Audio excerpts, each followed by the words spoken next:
Hello everyone, एक बार फिर आप सभी का स्वागत है हमारे इस नए वीडियो में। तो इस पूरे वीडियो में हम शेयर करने वाले हैं, आपका 14 दिसंबर को पेपर है। आज से अगर आप काउंट करो तो सिर्फ आपके पास 20 दिन बचे हुए हैं।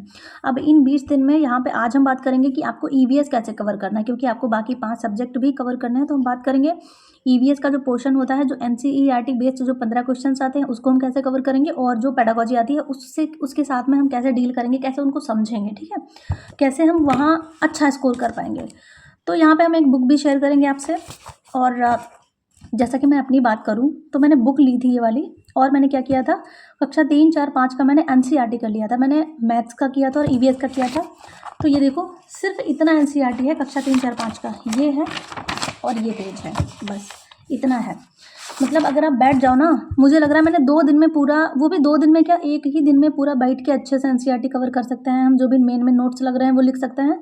मेरा तो मुझे कुछ चीज़ें करनी थी, जैसे कि मेरा थोड़ा डिस्टर्बेंस रहता है। ऐसा नहीं कि मैं बैठ गई तो 10 बजे तक बैठूँ, मेरा कुछ काम का शेड्यूल अपना घर का देखना होता है, जिसकी वजह से मुझे 2 दिन लगे थे। और बाकी आप इसको एक दिन में अगर बैठ जाओ ना, आप ठान लो ना कि हमें कक्षा 3, 4, 5 का ईवीएस का जो एनसीईआरटी वाला होता है पोर्शन, उसको कवर करना है, तो आप एक दिन में भी कर सकते हो। आप बोलेंगे, अगर कमेंट करेंगे तो हम जो ये मेरे नोट्स हैं, देखिए उस टाइम मैंने कैसे नोट्स बनाए थे कि भाई मुझे अपने लिए नोट्स बनाना है, और मुझे जो क्वेश्चंस आते हैं उसका कहीं ना कहीं मोटा मोटा सार जो पूछा जाता है एनसीईआरटी, वो लिखना है यहाँ पे। तो वैसे मैंने ये नोट्स बनाए थे अपने, और बहुत छोटा छोटा लिखा था, शायद आपको दिखे भी ना, तो उस चीज़ की रिस्पॉन्सिबिलिटी तो नहीं है ना, राइटिंग की चीज़ें हैं, देख लीजिए, शायद आपको समझ में चीज़ें ना आए। नहीं तो मुझे शेयर करने में कोई भी कुछ भी, मुझे कोई भी परेशानी नहीं है। तो सबसे पहले मैं बोलूँगी, आप कक्षा 3, 4, 5 का एनसीईआरटी नोट्स बना लो।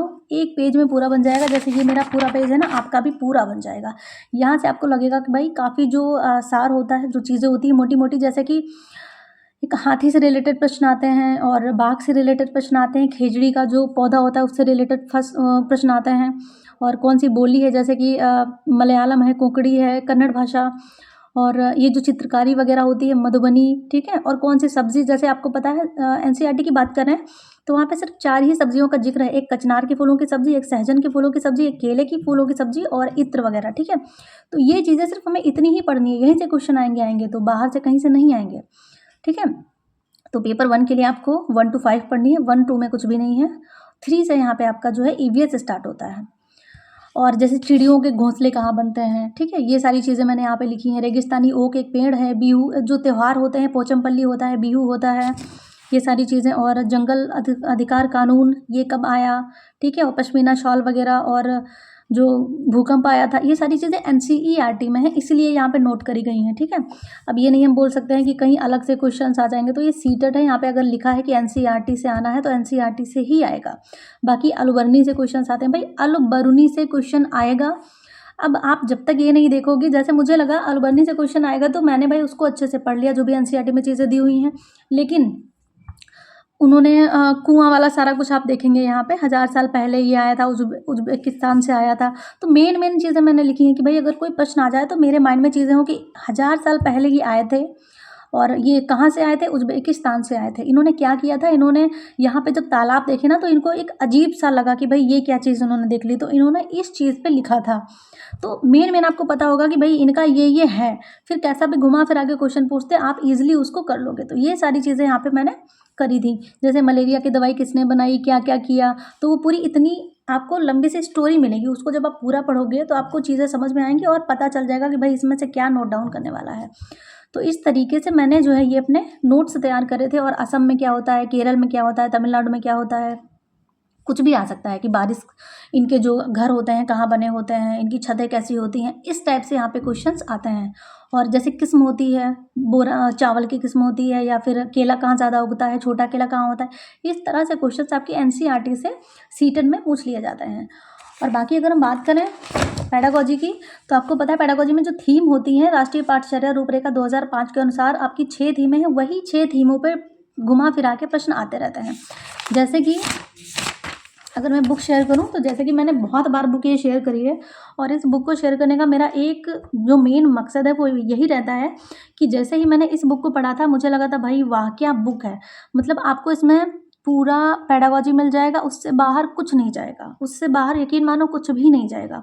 और पेडागोजी ऐसी है कि आपको हर, जैसे आपका सीडीपी है, आपका मैथ्स है, आपका हिंदी है, संस्कृत है या इंग्लिश है, आपको सब में हेल्प करेगा भाई। जैसे कि जो सूत्र होते हैं शिक्षण के, वो सभी में सेम होते हैं, ठीक है। तो ये सारी चीज़ें होती हैं। शिक्षण के सूत्र, और जैसे शिक्षक में क्या गुण होने चाहिए और पढ़ाने के तरीके, ये सारी चीज़ें जो इसमें दी हैं, एनसीईएफ 2005, एनईपी 2020, इस तरह से जो भी चीज़ें दी हुई हैं भाई, आप कवर करोगे तो कहीं भी पेडागोजी में पूछ लेगा, आप इजीली उसको करोगे। और दूसरी चीज़ में क्या अच्छी लगी, पेडागोजी है एनसीईआरटी वाली, जितने भी क्वेश्चंस होते हैं सभी दिए हुए हैं चैप्टर वाइज। और मुझे सबसे अच्छी चीज़ ये लगी कि जैसे कि पेडागोजी का एक दिया है कि भाई ये टॉप चैप्टर है, उसके बाद पूरा वो टॉपिक पे पूरा व्याख्या दी हुई है, अच्छे से समझाया हुआ है। उसके बाद में उस चैप्टर से 2011 से लेके अब तक जितने भी प्रश्न आए हुए हैं वो दिए हैं। यानी अगर आप सोचो तो ईवीएस के लिए आपको अलग से प्रीवियस ईयर के क्वेश्चंस करने की ज़रूरत इस बुक को अगर आप ले रहे हो तो नहीं मिलेगी। लेकिन आप देख लो आपके आसपास अगर ये मिल जाए तो आप अभी ले आओ जाके, अभी कोई देर नहीं हुई है, 20 दिन बहुत होते हैं। अगर आप लग के तैयारी कर रहे हो 20 दिन में भी आप सीटेट को क्रैक कर सकते हो। बस आपको पता होना चाहिए कि भाई आपको तैयारी किस दिशा में करनी है, कैसे करनी है, उसका तरीका क्या है। ऐसा नहीं है कि भाई आप उठा रहे हो सीडीपी का सिलेबस टांग लिया और उसके अकॉर्डिंग पढ़ रहे हो, नहीं। आपको जैसा कि मैंने बताया है प्रीवियस ईयर का हेल्प लो, उसकी मदद से आप अपनी चीज़ों को तैयार करो, तो आप वहाँ पे बेहतर परफॉर्म कर पाएंगे। तो यही चीज़ें करो। बाकी जैसे आप ये बुक नहीं भी परचेज़ कर सकते हो, तो जो मेन चीज़ें इसमें की हैं वो या तो हम टेलीग्राम पे आपको सेंड कर दिया करेंगे, या तो कम्युनिटी पे डाल दिया करेंगे। आप उसका स्क्रीनशॉट लेके उसको सेव करके, जैसे आप लेटे लेटे पढ़ सकते हो, आप कुछ कर रहे हो, आप अपने फ़ोन को चला के पढ़ सकते हो, या फिर उसके नोट्स भी तैयार कर सकते हो। जैसे हम फ़ोन से कुछ देख के नोट्स बनाते हैं तो बहुत अच्छा फ़ायदा होता है। ऐसा लग रहा है कि माइंड में दोबारा से रिकॉल चीज़ें हो रही हैं और बेहतर तरीके से हम समझ पाते हैं उन चीज़ों को, जिन चीज़ों को हम देख कर लिखते हैं। तो लिखना इसलिए भी ज़रूरी है। तो कमेंट करिएगा, जैसा आपको सही लगेगा वैसा बताइएगा, जो भी आपको सहज हो, ठीक है। आप नोट्स, अगर आपको ये पेज चाहिए, फ़िलहाल मुझे लग रहा है कि आप खुद से बना लें तो ज़्यादा सही रहेगा, क्योंकि ये समझने में आपको थोड़ा सा ज़्यादा मेहनत करनी पड़ेगी। और बुक का बताइएगा, अगर आपको इसके पेजेस चाहिए, जो भी जैसे जो भी चीज़ें आपको, मुझे लग रहा है कि जो थीम बेस्ड क्वेश्चंस आते हैं, आलूबन्नी से क्वेश्चंस आते हैं, निपेंथिस पौधा होता है, और जहाँ से ज़्यादा क्वेश्चंस आने की पॉसिबिलिटी होती है, वो चीज़ें हम भाई कम्युनिटी पे या टेलीग्राम चैनल आप ज्वाइन कर लीजिएगा। आपको लिंक मिल जाएगा डिस्क्रिप्शन बॉक्स में, तो वहाँ पे हम भेज दिया करेंगे, तो आपके लिए चीज़ें यहाँ पे ईजी हो जाएंगी। बाकी पढ़ेंगे तो बिल्कुल निकलेगा, डरने की कोई ज़रूरत नहीं है, इतना कोई बड़ा चीज़ नहीं है। और सीटेट पास करना आपके लिए इसलिए भी ज़रूरी है क्योंकि 2025 में बहुत सी ऐसी वैकेंसी आएंगी जो आपकी लाइफ को चेंज कर सकती हैं। तो पढ़ते रहिए और सीटेट को क्लियर करिए, उसके बाद साथ मिलकर तैयारी करेंगे और साथ मिलकर जॉब भी लेंगे। तो मिलते हैं नेक्स्ट वीडियो में। Thank you so much for watching.